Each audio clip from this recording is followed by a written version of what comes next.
तो अमेरिका और ईरान के बीच दूसरे दौर की जो लड़ाई है वो हॉर्मुज में होगी, लगता तो कुछ ऐसा ही है। और ईरान की तरफ से ये कहा जा रहा है कि इतना भी मत डराओ कि डर ही खत्म हो जाए, क्योंकि अब लगातार ईरान अमेरिका के जहाज़ों को टारगेट कर रहा है। अब ईरान एक बार फिर से उसने जिस तरह से अपने आसपास के मुल्कों पर हमला किया, यानी अगर दुबई और यूएई की बात की जाए वहाँ पर हमला किया, उससे तो उसने बता दिया है कि अगर आप हमारे प्रस्ताव को नहीं मानेंगे और हमारे जो जहाज़ हैं उनको लेकर नाकेबंदी करेंगे, अमेरिका को ये बताया है ईरान ने, तो फिर आपके जहाज़ों को टारगेट किया जाएगा। और साथ ही साथ उसने कह दिया कि हॉर्मुज हमारा है और हमारा ही रहेगा। नमस्कार, मैं हूं नीलू। तो अमेरिका के साथ ताज़ा टकराव के बीच ईरान के इस्लामिक रिवोल्यूशनरी गार्ड कोर यानी आईआरजीसी ने हॉर्मुज स्ट्रेट का एक नया नक्शा जारी कर दिया है। और इस नक्शे में हॉर्मुज जल डमरू मध्य यानी कि स्ट्रेट ऑफ हॉर्मुज के एक हिस्से को अपने सैन्य अधिकार क्षेत्र में दिखाया गया है। नक्शे के साथ ही जो आईआरजीसी के गार्ड हैं उन्होंने कड़ी चेतावनी जारी कर दी है। और आईआरजीसी के प्रवक्ता ने यह कह दिया है कि जो स्ट्रेट ऑफ हॉर्मुज है, ईरान के नियमों का उल्लंघन यहां पर अगर किया जाएगा तो किसी भी जहाज को बख्शा नहीं जाएगा, उनको बलपूर्वक रोका जाएगा, यहां तक कि अगर नहीं सुनते हैं तो उनको मार गिराया जाएगा।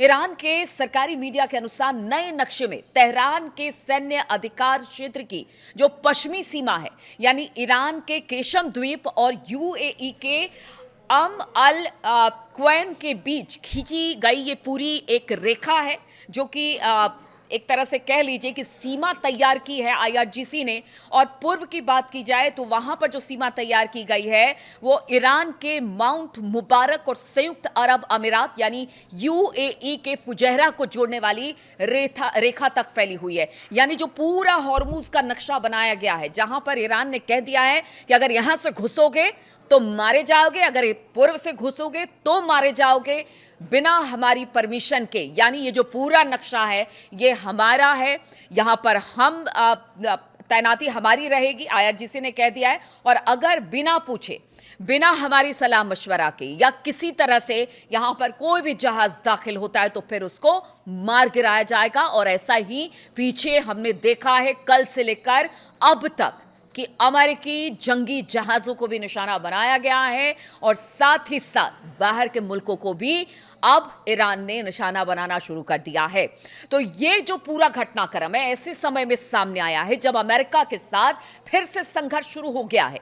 ईरान और अमेरिका दोनों ने एक दूसरे पर समुद्र में हमला करना शुरू कर दिया है और बड़े बड़े दावे दोनों की तरफ से किया जा रहा है। और कुछ तस्वीरें भी इसको लेकर जारी की गई है जिसे सबने देखा है। और इसके साथ ही ईरान ने यूएई के फुजैरा ऑयल प्लांट में हमले किए। वो तस्वीर भी सामने आई कि किस तरह से धू धू कर ये जो ऑयल प्लांट है यानी कि यूएई का फुजैरा वो जल रहा है इस वक्त, जिसमें 3 भारतीय घायल होने की भी खबर आ रही है। हाल ही में ट्रंप ने कहा था कि अमेरिका हॉर्मुज स्ट्रेट के रास्ते में फंसे जहाजों की सहायता के लिए तैयार है। ट्रुथ सोशल पर एक पोस्ट में उन्होंने कहा था कि जो देश है जिनके जहाज यहां पर फंसे हुए हैं उनके जहाजों को जो पूरा प्रतिबंधित जलमार्ग है, यानी कि ईरान की तरफ से जो प्रतिबंध लगाए गए हैं कि यहां से कोई भी जहाज नहीं निकलेगा या फिर घुसेगा, उसे बाहर निकालने के लिए अब वो गाइड करेंगे। ऐसा अमेरिका और ट्रंप ने ट्रुथ सोशल पे लिखा ताकि वो आजादी से और कुशलता पूर्वक अपना काम जारी रखे। वही ट्रंप है जो आजादी की बात कर रहे हैं इन जहाजों को लेकर कि अब यहां से निकलना चाहिए।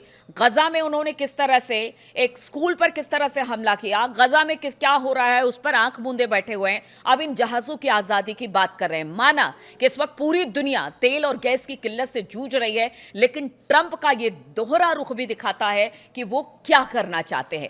ट्रंप ने हालांकि सहायता के बारे में सीमित जानकारी दी है, बहुत ज्यादा जानकारी नहीं दी, लेकिन कहा कि संघर्ष शुरू होने के बाद इस जलमार्ग में जहाज और चालक दल जो फंसे हुए हैं उन्हें भोजन यानी कि खाने पीने की जो कमी हो रही है उसको लेकर अब हमने ये फैसला लिया है।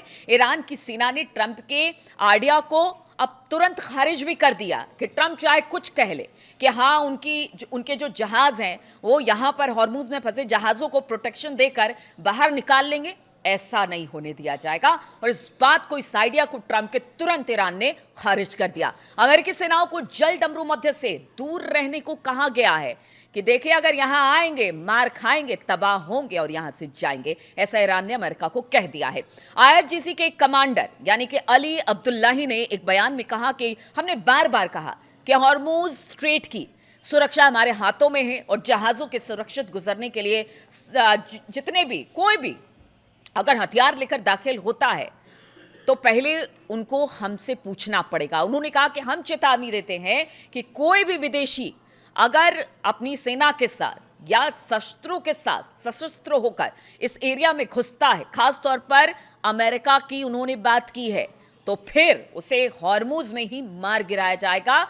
करीब आने और उसमें प्रवेश करने का इरादा रखती है तो उस पर हमला किया जाएगा। आईआरजीसी ने क्लियर कर दिया और हमला हो भी रहा है। ईरान लगातार हमले भी कर रहा है और इसी बीच यह भी खबर आ रही है कि अमेरिकी नौसेना के 2 विध्वंसक जहाजों ने हॉर्मुज जो स्ट्रेट है उनको पार भी कर लिया है। अमेरिका रक्षा अधिकारियों के अगर मुताबिक माना जाए तो सीबीएस न्यूज ने बताया कि दोनों विध्वंसक यानी डिस्ट्रॉयर फारिस की खाड़ी में पहुंच गए हैं। अधिकारियों के अनुसार अमेरिकी विध्वंसक यानी डिस्ट्रॉयर यूएसएस ट्रेक्सटन और यूएसएस मसौन ने ईरानी हमलों के बौछार का सामना करते हुए फारिस की खाड़ी में अंदर वो घुस चुके हैं और इन दोनों को भेजने का मकसद यही है कि यहां पर जो भी जहाज फंसे हुए हैं इनको प्रोटेक्ट करते हुए यहां से निकाला जाए। अमेरिकी सेना के सेंट्रल कमांड ने बताया कि जो डिस्ट्रॉयर जहाज हैं वो प्रोजेक्ट फ्रीडम के तहत गुजरे हैं, जिसकी घोषणा राष्ट्रपति ट्रंप ने रविवार को की थी। हालांकि सेंट्रल कमांड ने यह नहीं बताया कि इस यात्रा में नेवी के कौन-कौन से और कितने जहाज शामिल हैं, सिर्फ 2 की बात की है। सेंट्रल कमांड ने बताया कि अमेरिका का झंडा लगे 2 वाणिज्यिक जहाजों ने भी सफलतापूर्वक जो हॉर्मुज स्ट्रेट है उनको पार कर लिया। यानी दावे अमेरिका की तरफ से किए जा रहे हैं कि ईरान भले कुछ कर ले, लेकिन हमें अगर वहां से निकलना है या हमारे डिस्ट्रॉयर को वहां दाखिल होना है तो वो हम कर लेंगे, हमारे लिए कोई बड़ी बात नहीं है। वो ट्रंप की तर्ज पर ही आगे बढ़ रही है। सेना दूसरी शिपिंग कंपनियों से संपर्क कर रही है ताकि यातायात को बढ़ावा हॉर्मुज स्ट्रेट में दिया जा सके। सेंट्रल कमांड के कमांडर एडमिरल ब्रेट कूपर ने कहा कि ईरान ने स्ट्रेट ऑफ हॉर्मुज से गुजरने वाले अमेरिकी नेवी और कमर्शियल जहाजों पर हमला किया, जिसके जवाब में अमेरिकी नेवी ने ईरान के छोटे मोटे जो नाव थे उनको नष्ट कर दिया। ईरान के सरकारी मीडिया ने अमेरिका के दावों को तुरंत खारिज किया। उनकी कोई बोट नष्ट नहीं हुई है, ईरान का कहना है। और अब तो ईरान के एक बड़े अधिकारी ने यह तक कह दिया कि अगर वो महाशक्ति है तो हम भी महाशक्ति से कम नहीं है, क्योंकि अगर हम चैलेंज दे रहे हैं अमेरिका को इन सब जगहों पर, जब वो बातचीत करना चाह रहे थे, हमने प्रस्ताव रखा, उन्होंने इनकार किया, तो अब तो युद्ध होगा और वो भी हॉर्मुज में ही होगा। और ये सब कुछ देखने को मिल रहा है स्ट्रेट ऑफ हॉर्मुज में। नक्शा ईरान की तरफ से बना दिया गया है। हमले अब अमेरिकी बोट्स और उनके जहाज़ों पर, जंगी जहाज़ों पर हो रहे हैं। दूसरा, अब जो उनके मुल्क हैं यानी यूएई है, दुबई है, वहाँ पर भी हमने हमला देखा है। अब ईरान पूरे कह सकते हैं कि अपना उन्होंने मूड बना लिया है कि अब तो हमला होगा, जबरदस्त हमला होगा, हम भी महाशक्ति हैं, अमेरिका खत्म होगा और अमेरिका अपनी बात हम पर नहीं थोप सकता है, ये बता दिया गया है। तो अब से कुछ घंटे या कह लीजिए कि शाम तक, रात तक कोई बड़ा हमला हो सकता है, क्योंकि खबर ऐसी भी आ रही है कि अमेरिका अब बड़े हमले की तैयारी में है। तो क्या अमेरिका स्ट्रेट ऑफ हॉर्मुज में प्रोवोक करने की ईरान को कोशिश कर रहा है? और अब लगता है अमेरिका को कि अगर उधर से हमला हम पर हुआ तो फिर हमें एक मौका मिल जाएगा ईरान पर हमला करने का। अब ईरान ने भी कह दिया है, आप क्या हम पर हमला करोगे? हमने इसकी शुरुआत कर दी है, जवाब दीजिए अगर जवाब देना है। लेकिन स्ट्रेट ऑफ हॉर्मुज को ईरान नहीं छोड़ेगा। अब जंग का माहौल बिल्कुल बन चुका है, कभी भी कोई बड़ा हमला हो सकता है। बहुत बहुत शुक्रिया मेरे साथ इस वीडियो में शामिल होने के लिए आप सभी का।